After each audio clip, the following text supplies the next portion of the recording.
My husband thinks I'm carrying his child, saying what a wonderful mother I'll be and how excited he is, but I am not pregnant and he is scaring me. Posted by you/throw_ra_losing mind. I'm truly at a loss here. This situation has become worrying, and I don't know what to do about it. Since about a week ago, my 26F husband, 32M, has become convinced I'm pregnant. I have no idea why, because I'm not. We haven't even started trying, though we do have plans for the future. We were just making conversation and, yeah, I did mention feeling tired. But that's all. A few hours later, he just came in so excited. I told him I'm not, but he won't let it go. He has made remarks about how happy he is, what a wonderful mother I'll be, what our baby will be like. Not all the time, but it has come up multiple times a day. I told him I'm not. I even took a test, because even I started wondering, and it was undoubtedly negative. I showed him, and he just got annoyed, said tests can be wrong. He didn't speak to me for the rest of the evening. The next morning, he acted as if nothing had happened. When I tell him I'm not, he just kind of shuts me out. I lost my crap yesterday when we were in bed and he put his hand on my stomach. I told him he's acting crazy. I'm not pregnant, and his behavior is scaring me. He went to sleep in the guest room after that and left for work early in the morning. I haven't seen or spoken to him today. I'm just at a loss. I don't know where this obsession is coming from. I even asked him if I'd gained weight, if that's what's gotten him confused. He assured me I hadn't. I'm thinking of contacting his parents, or maybe a therapist or something. I honestly don't understand what's happening, and I'm worried about my husband. Top/relevant comments. Commenter. Honestly, this is the kind of delusion that could easily lead to him becoming violent. I don't know if he will, and I'm so sorry this is happening to you, but I think that your number one priority needs to be getting out. This isn't a talk to him situation. This isn't a work it out.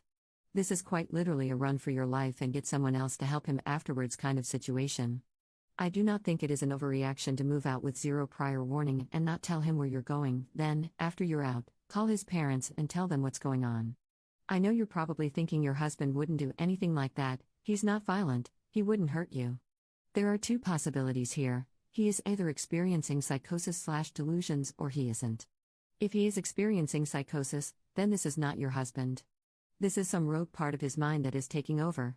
His perception of reality is quite literally wrong, and there is no amount of love or care for you that is enough to overcome the fact that what he sees in the world is not what is real. The second possibility is that he's not experiencing any form of psychosis/delusions. This is honestly the scarier possibility in my eyes, because that means he's intentionally trying to manipulate you, probably in order to control you and prevent you from leaving, and he may possibly forcibly try to impregnate you. Ops response. This reply hit me hard. I appreciate it a lot. I'm very torn. I love my husband very much and am worried about him right now, but I also feel increasingly uncomfortable at home. Op adds an edit to their post.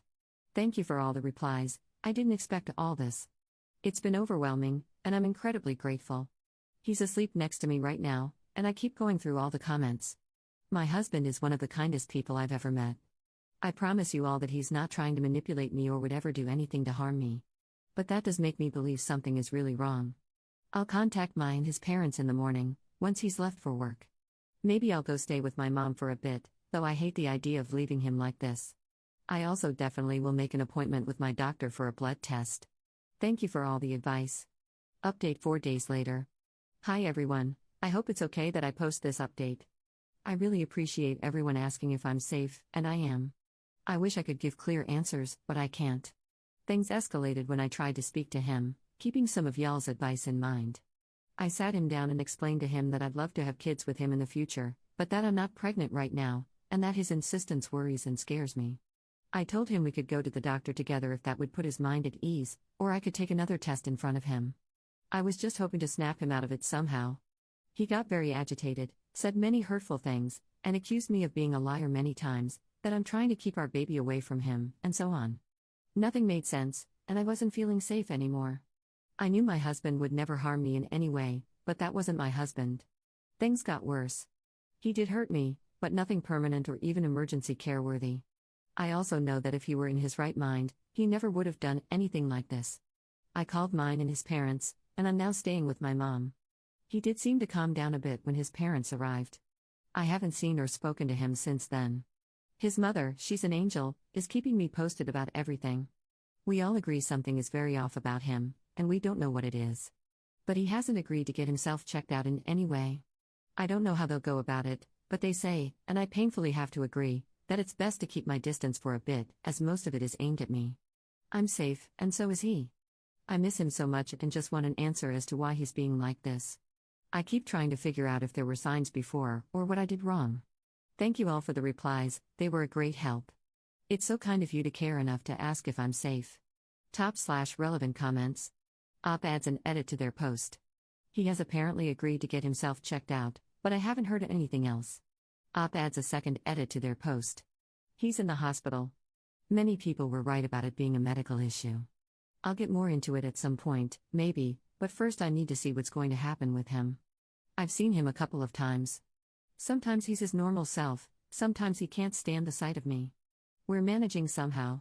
Second update 6 days later. I don't know if anyone will see this here, but you've all been so kind to keep asking whether or not we're okay. I hope I'll reach you like this. I'm going to keep this short. My husband has a brain tumor. A lot of people commented on this, and I feel an immense amount of guilt that I hadn't considered it until then. All the headaches and other symptoms, in hindsight, we had previously dismissed because of his stressful work situation and so on. I'm beating myself up that I hadn't seen it before. A wonderful team of neurosurgeons, oncologists, and other physicians is figuring out the best approach here, if there is one. We'll hear more in the next few days. I've spent more time with my husband. Some moments he's his amazing self, others he's filled with anger. It's difficult, but we're managing. I wouldn't have been able to without the support of our friends and family. I love my husband. This situation is terrifying. In moments of clarity, he's trying to make me laugh so I don't worry. That's who he is? Thank you, everyone, for pushing me to get him checked out. Top/relevant comments. Commenter. In his moments of clarity, does he recognize how he's been acting? Or is there always some level of reality distortion? Op's response. He seems mostly very confused, if that makes any sense. He has apologized, but his mind is just not working with him right now. Commenter 2. Op, this is not the first time I've seen a thread on Reddit where a brain tumor caused significant behavior changes. I hope the surgeons are able to remove it and your husband's previous personality comes back. Have the doctors given you any info on what to expect after the tumor has been removed? Op's response. Right now, it's the question of whether it can be removed. There's a lot we don't know right now. The doctors and nurses have been incredibly kind, though. Third update 3 weeks later. I'm irrationally angry at my husband for having a brain tumor. I can't say these feelings out loud, not to the people around me, so I hope it's okay that I do it here. But I'm furious with my husband for getting sick. I know he's not to blame, I know he's suffering. Yet I'm still furious with him. I can't explain it. He's the love of my life. How dare he get sick? How dare he change anything about the wonderful life we had planned? How dare he leave me so much sooner than when we're old and senile? 2 months ago, our life was perfect. How could everything get so horrible so fast? I love him so much it hurts. And because of that, I'm so angry with him right now. I feel like a horrible person. Fourth update 9 days later. It's 2 a.m. here, so I apologize if this is not very coherent. I'm going to step away from all social media, and I wanted to leave you with a brutally honest update. It's silly, but y'all's support has meant a lot to me. Don't get me wrong, I have wonderful family and friends. But in a way, I have to comfort them too, and I can't deal with it right now. My husband is dying. In the 5 weeks since his diagnosis, he's gotten worse quickly. Today, the decision has been made not to continue treatment, or even properly start it. He's not strong enough. He has a month, maybe, if we're lucky. I'm furious at the world right now. And I'm furious at him. Which makes me an enormous beach, because what kind of person is angry at their husband for being ill? I love him so much, and I hate him for it. I'm sorry this isn't a better update. Wishing you all the best. Top/relevant comments. Commenter. Freaking hell, I'm so sorry. I remember hoping it was schizophrenia and not a tumor. I'm still kinda hoping this is someone's creative writing venture, but I'm still freaking devastated for you. I know tears from a stranger on the internet aren't really a comfort, but they're still falling for you. I lost my little sister a few years ago. I love her so much, she was my world. I was like a half-parent to her. I was planning my life around having her live with me. And after the very quick progression of an unknown illness, she was gone. I still can only imagine what you're going through. I'm so sorry. I hope you're already linked with palliative care. There's some amazing people. Take it literally 1 second at a time. Then 1 minute. Then an hour. Then a day. I was taking it an hour at a time for months after she died, and I still sometimes go day by day. If you can get grief counseling, go ASAP. I did phone sessions, can give you more info if you're in Australia. I mainly used my sessions to just talk about my sister, to tell stories and remember her, to have someone new know her. Sending you love and light. Ops response. This comment means a lot to me. Thank you. I'm sorry for what you've been through. Our medical team has been incredible, even dealing with my emotions with a lot of patience. I just wish this wasn't the path we had to take. Fifth update 4 weeks later. He passed on the 16th. We had his funeral shortly afterward. Thank you for the messages. Wishing you all the best. Sixth update 4 months later. Hi friends. I wanted to write a little something here. I don't know if anyone will see it or care. I probably didn't show it properly, but your words did mean something to me. I'm doing okay-ish. Sometimes the grief makes me physically nauseous, but I manage. My friends have been wonderful. For a while, I took a step back from his and my family. I do regret that. I guess I had a hard time dealing with their sadness. But we're mostly doing better now. I have a dog now. My friend had to get rid of him because her living situation changed and asked me. Saying yes, initially temporary, was the best thing that happened. It gave me a reason to get out of bed, to focus on something else. Now, don't go gifting your grieving friends random pets, but for me, it worked out very well. I've also started working again for the past few weeks, only part-time. But it's going all right. And I recommend therapy for anyone going through this. I resisted at first, then agreed and ended up with a therapist who I didn't connect with, I realize now, and stopped again. Eventually, I tried again, and I'm grateful I did. I feel a lot more comfortable and heard with her. It's hard, I'm not going to lie. I wanted to die, sometimes I still do. But I feel lighter than I did before. It's getting better, I still cry often, and that's okay, as my therapist would say. One step at a time. Thank you for giving me more kindness than I expected from strangers. Top/relevant comments. Commenter.